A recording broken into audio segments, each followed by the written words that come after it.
রান্না বান্না হয়ে গেছে? হ্যাঁ, রান্না বান্না ফুল কমপ্লিট, একদম সব টেবিলে সাজিয়ে দিয়েছি। আজকে নিরামিষের দিনে না অনেকদিন দেরি হয়েছে। হ্যাঁ, কত রকমের রান্না করেছে নিরামিষ হলেও। হ্যাঁ, অনেক ধরনের, 1 2 3 6 রকমের আইটেম। দেখো, প্রথমেই গরম গরম সাদা ভাত, প্রথম পাতে আছে নিম বেগুন, তারপরে আছে পোস্ত বাটা। গরম গরম ভাতে না দারুণ লাগে, কাঁচা তেল দিয়ে গরম গরম ভাতে না খেতে দারুণ লাগে। আর এই রেসিপিটা না শনিবার দিনই আমাদের বাড়িতে হয়। তারপরে আছে মুগের ডাল, আজকে প্লেন মুগের ডাল করেছি।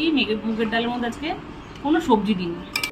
ডালের সাথে খাওয়ার জন্য আছে লম্বা করে বেগুন ভাজা, আর সাথে পুঁই পাতার বড়া। এই যে বেগুন ভাজা লম্বা করে আজকে বেগুন ভাজা করেছি ডালের সাথে খাবো বলে। তারপরে আছে আলু ভাজা, ডালের সাথে আলু ভাজাও আজকে রেখেছি। এই নিরামিষের দিনেই না এই ভাজা ভুজি বাটা আমাদের বাড়িতে খুব হয়। আগে কথা বলেছি, এখন আবার বলছি। আর সব শেষে আছে টমেটোর চাটনি। এইগুলো নিরামিষের দিনে দুপুরবেলার একদম তৃপ্তিদায়ক মেনুগুলো কেমন হলো কমেন্ট করে তোমরা অবশ্যই জানাবে। আজকের মতো এই পর্যন্ত, আবার দেখা হবে নতুন কোনো ভিডিওতে। ততক্ষণ যেন টাটা।